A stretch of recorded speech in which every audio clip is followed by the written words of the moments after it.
12वां series में प्रस्तुत है भारतीय संविधान एवं लोकतंत्र, संसदीय सरकार, न्यायपालिका से संबंधित प्रधान शिक्षक एवं प्रधानाध्यापक परीक्षा के लिए महत्वपूर्ण 100 प्रश्नों की श्रृंखला। जी हाँ, नमस्कार, फिर से स्वागत है आपका अपने चैनल बिहार ज्ञान चक्षु में। जिसने अब तक हमारे चैनल को सब्सक्राइब नहीं किया है, नए नए वीडियो पाने के लिए हमारे चैनल को सब्सक्राइब करें। शेष वीडियो का लिंक डिस्क्रिप्शन बॉक्स से प्राप्त कर सकते हैं। आइए, पहला प्रश्न है, राज्य के नीति निर्देशक तत्वों का उद्देश्य क्या है? तो उत्तर होगा आर्थिक स्वतंत्रता प्राप्त कर आर्थिक लोकतंत्र स्थापित करना। अगला प्रश्न है, दूसरा प्रश्न, राज्य के नीति निर्देशक तत्व भारतीय संविधान में किस देश के संविधान से लिए गए हैं? तो इसका उत्तर होगा आयरलैंड के संविधान से। राज्य का जो नीति निर्देशक तत्व है वो भारतीय संविधान में आयरलैंड के संविधान से लिया गया है। अगला प्रश्न है, तीसरा प्रश्न, मूल अधिकारों की रक्षक न्यायपालिका है और नीति निर्देशक तत्वों की रक्षक कौन है? तो उत्तर होगा विधायिका। विधायिका नीति निर्देशक तत्वों की रक्षक है। चौथा प्रश्न है, भारत की विधायिका संसद के संविधान के अनुसार किसका अंग है? तो इसका उत्तर होगा लोकसभा, राज्यसभा और राष्ट्रपति। भारत की जो विधायिका है वो लोकसभा, राज्यसभा और राष्ट्रपति का अंग है। अगला प्रश्न है, पांचवा प्रश्न, संसद के कितने सदन हैं? तो उत्तर होगा संसद के 2 सदन हैं, एक है लोकसभा, दूसरा है राज्यसभा, जिसमें लोकसभा के सदस्यों का कार्यकाल 5 वर्षों के लिए होता है और राज्यसभा के सदस्यों का कार्यकाल 6 वर्षों के लिए होता है। अगला प्रश्न है, छठा प्रश्न, भारत की संविधान सभा का अध्यक्ष कौन था? तो भारतीय संविधान सभा का जो अध्यक्ष था, इसका श्रेय, इसका गौरव बिहार को प्राप्त है। भारत की संविधान सभा का अध्यक्ष था डॉक्टर राजेंद्र प्रसाद। डॉक्टर राजेंद्र प्रसाद संविधान सभा की स्थायी अध्यक्ष थे और अस्थायी अध्यक्ष थे डॉक्टर सच्चिदानंद सिंह, दोनों बिहार के ही थे। अगला प्रश्न है, सातवां प्रश्न, भारत का संविधान किस तिथि और वर्ष में लागू किया गया था? 26 जनवरी 1950 को लागू हुआ था। अगला प्रश्न है, आठवां प्रश्न, भारतीय संविधान का ढांचा संविधान द्वारा नियुक्त ड्राफ्ट समिति ने तैयार किया था। इस समिति के अध्यक्ष कौन थे? तो ड्राफ्ट यानी प्रारूप समिति के अध्यक्ष थे डॉक्टर भीमराव अंबेडकर, जिसे आधुनिक भारत का मनु भी कहते हैं, बाबा साहेब अंबेडकर भी कहते हैं। उत्तर होगा डॉक्टर भीमराव अंबेडकर। अगला प्रश्न है, भारत का संविधान कैसा है? तो उत्तर होगा भारत का संविधान लोकतंत्रात्मक है। अगला प्रश्न है, 10वां प्रश्न, भारतीय संविधान की प्रस्तावना में किसका उल्लेख है? तो भारतीय संविधान की प्रस्तावना में समानता, स्वतंत्रता और बंधुत्व का उल्लेख है। उत्तर हुआ समानता, स्वतंत्रता और बंधुत्व। अगला प्रश्न है, 11वां प्रश्न, भारत एक गणराज्य है क्योंकि? इसका उत्तर होगा भारत का प्रधान एक निर्धारित अवधि के लिए चुना जाता है। इसका जो चुनाव होता है एक निर्धारित अवधि के लिए होता है, इसलिए भारत एक गणराज्य है। अगला प्रश्न है, भारतीय संविधान में स्वतंत्रता के अधिकार की गारंटी किस अनुच्छेद में दी गई है? तो इसका उत्तर होगा अनुच्छेद 19। अनुच्छेद 19 में स्वतंत्रता के अधिकार की गारंटी दी गई है। अगला प्रश्न है, 13वां प्रश्न, कौन से मूल अधिकार को मूल अधिकारों की श्रेणी से निकाल दिया गया है? तो उत्तर है संपत्ति का अधिकार। संपत्ति का अधिकार मूल अधिकार था, अब उसे मूल अधिकार की श्रेणी से निकाल दिया गया है। अगला प्रश्न है, 14वां प्रश्न, भारतीय संसद को मूल अधिकारों से संबंधित अनुच्छेदों में संशोधन करने का अधिकार किस संवैधानिक संशोधन द्वारा स्थापित किया गया है? उत्तर होगा 24वां संशोधन। अगला प्रश्न है, 15वां प्रश्न है, आपातकाल में नागरिकों के मूल अधिकार क्या हो सकता है? तो उत्तर है स्थगित किए जा सकते हैं। आपातकाल में नागरिकों के मूल अधिकार स्थगित किए जा सकते हैं। भारत में आपातकाल लागू हुआ है जिसमें नागरिकों के मूल अधिकार को स्थगित किया गया था। अगला प्रश्न है, मंत्रिपरिषद का कार्यकाल कितना है? तो मंत्रिपरिषद का जो कार्यकाल है वो अनिश्चित है, इसका कार्यकाल निश्चित नहीं है। मंत्रिमंडल का गठन होता है सरकारों के द्वारा, प्रधानमंत्री या राज्य में प्रदेश के मुख्यमंत्री के अध्यक्षता में, परंतु सरकार में जो मुखिया है वो उसका कार्यकाल को घटा बढ़ा सकते हैं। तो मंत्रिपरिषद का जो कार्यकाल उसकी कोई निश्चित सीमा नहीं है, ये जो है अनिश्चित समय के लिए होता है। अगला प्रश्न है, नीति आयोग के अध्यक्ष के रूप में कौन कार्य करता है? तो उत्तर होगा प्रधानमंत्री। नीति आयोग का जो अध्यक्ष प्रधानमंत्री होता है। अगला प्रश्न है प्रश्न नंबर 18वां, भारतीय संविधान को कब अंगीकृत किया गया? तो उत्तर होगा भारतीय संविधान को 26 नवंबर 1949 को अंगीकृत किया गया और 26 जनवरी 1950 ईस्वी को लागू किया गया। अगला प्रश्न है 19वां, राष्ट्रीय परामर्श परिषद संविधान के किस अनुच्छेद में प्रावधानित है? तो उत्तर होगा संविधान में कोई प्रावधान नहीं है। राष्ट्रीय परामर्श परिषद संविधान के किसी भी इसमें जो है प्रावधान में नहीं है। अगला प्रश्न है 20वां प्रश्न, भारतीय संविधान का संघीय स्वरूप किस विदेशी संविधान से प्रभावित है? संविधान का संघीय स्वरूप जो है वो संयुक्त राज्य अमेरिका तथा कनाडा के संविधान से प्रेरित है। अगला प्रश्न 21वां प्रश्न, संविधान के किस संशोधन द्वारा प्रस्तावना में परिवर्तन किया गया है? इसका उत्तर होगा 42वां संशोधन। 42वां संशोधन के द्वारा संविधान के प्रस्तावना में संशोधन किया गया। अगला प्रश्न है संविधान में दिए गए अधिकारों को मूल अधिकार क्यों कहते हैं? तो इसका उत्तर होगा क्योंकि वे संविधान के अंग हैं और संविधान राष्ट्र का सर्वोच्च कानून है। अगला प्रश्न है 23वां प्रश्न, उच्चतम न्यायालय द्वारा गोलकनाथ के मामले में दिए गए निर्णय के प्रभाव को समाप्त करने के लिए संविधान में संशोधन किया गया। ये कौन सा संविधान संशोधन था? तो इसका उत्तर होगा 24वां संशोधन के द्वारा। अनुच्छेद 19 भारत के नागरिकों को स्वतंत्रताएं प्रदान करता है, वे कितनी हैं? उत्तर होगा 6। अगला प्रश्न है संविधान की किस व्यवस्था द्वारा प्रेस की स्वतंत्रता सुरक्षित है? तो इसका उत्तर होगा अनुच्छेद 19 का 1A। अगला प्रश्न है संविधान में मूल अधिकारों को लागू करने की शक्ति किसे प्राप्त है? तो उत्तर होगा उच्चतम न्यायालय अर्थात हाई कोर्ट और सुप्रीम कोर्ट। अगला प्रश्न है 27वां प्रश्न, किस विधेयक पर संसद के दोनों सदनों में मतभेद होने पर संसद का संयुक्त अधिवेशन बुलाया जाता है? उत्तर होगा साधारण विधेयक पर। साधारण विधेयक पर संसद के दोनों सदनों में मतभेद होने पर संसद का संयुक्त अधिवेशन बुलाया जाता है। अगला प्रश्न है 28वां प्रश्न, नीति निर्देशक तत्वों की संविधान में व्यवस्था करने का क्या कारण था? इसका उत्तर होगा संविधान को सामाजिक परिवर्तन का अभिकरण बनाने के लिए। अगला प्रश्न है 29वां प्रश्न, भारत के संविधान द्वारा संघ की औपचारिक कार्यपालिका शक्ति किसे प्राप्त है? राष्ट्रपति को।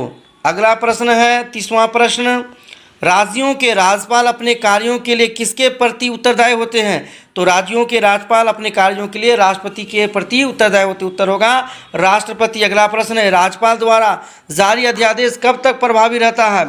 तो उत्तर होगा बाद में होने वाले सदन के अधिवेशन की तिथि से 6 सप्ताह तक।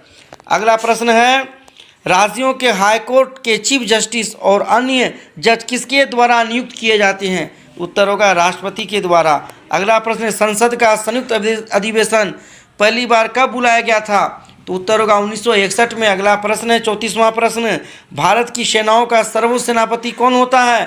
तो उत्तर होगा राष्ट्रपति। राष्ट्रपति जो है वो सुप्रीम कमांडर होता है भारतीय सेना का। अगला प्रश्न है भारत का संविधान अपने नागरिकों को तथा विदेशियों को भी कुछ अधिकार प्रदान करता है, ये अधिकार कौन से हैं? तो उत्तर होगा जीवन तथा व्यक्ति की स्वाधीनता की रक्षा। अगला प्रश्न है 36वां प्रश्न, सर्वोच्च न्यायालय के संवैधानिक बेंच में कितने न्यायाधीश होते हैं? तो उत्तर होगा 7। अगला प्रश्न है भारत की राजभाषा क्या है? तो उत्तर है भारत की जो राजभाषा है वो देवनागरी लिपि में हिंदी है। अगला प्रश्न है राज्यसभा की सदस्यता के लिए न्यूनतम निर्धारित आयु क्या है? तो उत्तर होगा 30 वर्ष। अगला प्रश्न है राज्यसभा के सदस्यों की अधिकतम निर्धारित संख्या क्या है? तो 250। राज्यसभा के सदस्यों का अधिकतम निर्धारित संख्या है 250। अगला प्रश्न है राज्यों की विधानसभा में अधिकतम सदस्य की संख्या कितनी हो सकती है? तो उत्तर होगा 450। अगला प्रश्न है भारत में मतदान के अधिकारों के लिए न्यूनतम निर्धारित आयु क्या है? तो आप सब जानते हैं इसका उत्तर होगा 18 वर्ष। अगला प्रश्न है 42वां प्रश्न, भारत का उपराष्ट्रपति किसका पदेन सभापति होता है? तो उत्तर होगा राज्यसभा का। अगला प्रश्न है संसद सदस्य की अयोग्यता के संबंध में किसका निर्णय अंतिम होता है? उत्तर होगा राष्ट्रपति का। अगला प्रश्न है अनुच्छेद 20 तथा 21 किससे संबंधित है? तो उत्तर होगा अनुच्छेद 20 और जो 21 है वो मौलिक अधिकार से संबंधित। उत्तर होगा मौलिक अधिकार। अगला प्रश्न है 45वां प्रश्न, लोकसभा की स्पीकर को उसके पद से कैसे हटाया जा सकता है? तो उत्तर होगा लोकसभा में अविश्वास प्रस्ताव पारित करके। अगला प्रश्न है 46वां प्रश्न, लोकसभा भंग होने की स्थिति में क्या किया जाता है? तो उत्तर होगा वो नई लोकसभा के निर्वाचन के बाद उसकी प्रथम बैठक तक कार्य करते हैं। अगला प्रश्न है लोकसभा के सदस्यों की अधिकतम संख्या कितनी हो सकती है? तो उत्तर है 552। अगला प्रश्न है लोकसभा और राज्यसभा की संयुक्त बैठक की अध्यक्षता कौन करता है? तो उत्तर होगा लोकसभा का अध्यक्ष। अगला प्रश्न है भारत का उपराष्ट्रपति किसके द्वारा नियुक्त किया जाता है? तो भारत का जो उपराष्ट्रपति है वो संसद के दोनों सदनों द्वारा चुना जाता है। अगला प्रश्न है 50वां प्रश्न, धर्मनिरपेक्ष राज्य का अर्थ क्या है? इसका उत्तर होगा राज्य प्रत्येक व्यक्ति को स्वतंत्रता प्रदान करता है कि वह अपनी इच्छानुसार अपने धर्म का पालन करे। अगला प्रश्न 51वां प्रश्न, संसद को संविधान में संशोधन करने का अधिकार है, यह किस अनुच्छेद में लिखा है? इसका उत्तर होगा अनुच्छेद 368। अगला प्रश्न है संघ राज्य की मुख्य कार्यपालिका अथवा राज्याध्यक्ष को एक निश्चित अवधि के लिए निर्वाचित किया जाता है, उसका पद पैतृक नहीं है, इसका अर्थ यह कि भारत एक, उत्तर होगा भारत एक गणतंत्रात्मक राज्य है। अगला प्रश्न है 53वां प्रश्न, भारत के राज्यों में मुख्यमंत्री सहित मंत्रिपरिषद को कौन नियुक्त करता है? तो उत्तर होगा राज्य का गवर्नर अर्थात राज्यपाल। अगला प्रश्न है भारत के संविधान में एक स्वतंत्र न्यायपालिका की व्यवस्था है, जिसका मुख्य विशेषता क्या है? तो उत्तर होगा यह एकीकृत है। अगला प्रश्न है 55वां प्रश्न, राज्यसभा में राष्ट्रपति द्वारा कितने सदस्य नामजद किए जाते हैं अर्थात मनोनीत किए जाते हैं? उत्तर होगा 12 सदस्य। अगला प्रश्न है राज्यसभा के एक सदस्य का कार्यकाल कितना है? तो राज्यसभा के एक सदस्य का कार्यकाल 6 वर्षों के लिए होता है, 6 वर्ष का है। लोकसभा का कार्यकाल कितना है? उत्तर होगा 5 वर्ष। अगला प्रश्न है लोकसभा के अध्यक्ष का वेतन किसके द्वारा निर्धारित होता है? अध्यक्ष का वेतन संविधान द्वारा निर्धारित होता है। अगला प्रश्न है संसद के दोनों सदनों की संयुक्त बैठक की अध्यक्षता कौन करता है? तो उत्तर होगा लोकसभा का अध्यक्ष यानी लोकसभा अध्यक्ष। लोकसभा के अध्यक्ष का निर्वाचन कौन करता है? उत्तर होगा लोकसभा अर्थात लोकसभा के जो सदस्य हैं उसी के द्वारा लोकसभा के अध्यक्ष का निर्वाचन होता है। अगला प्रश्न है धन विधेयक को प्रमाणित करने की शक्ति किसे प्राप्त है?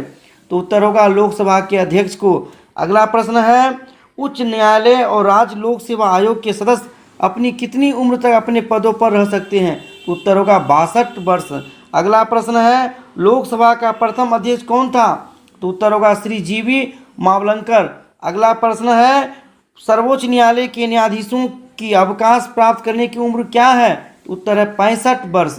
अगला प्रश्न है भारतीय संविधान में नागरिकों के मूलभूत कर्तव्य किस संवैधानिक संशोधन द्वारा शामिल किए गए हैं? तो उत्तर होगा 42वां संशोधन। अगला प्रश्न है भारतीय संविधान के प्रथम अनुच्छेद में क्या कहा गया है? तो उत्तर होगा भारत एक राज्यों का एक संघ होगा।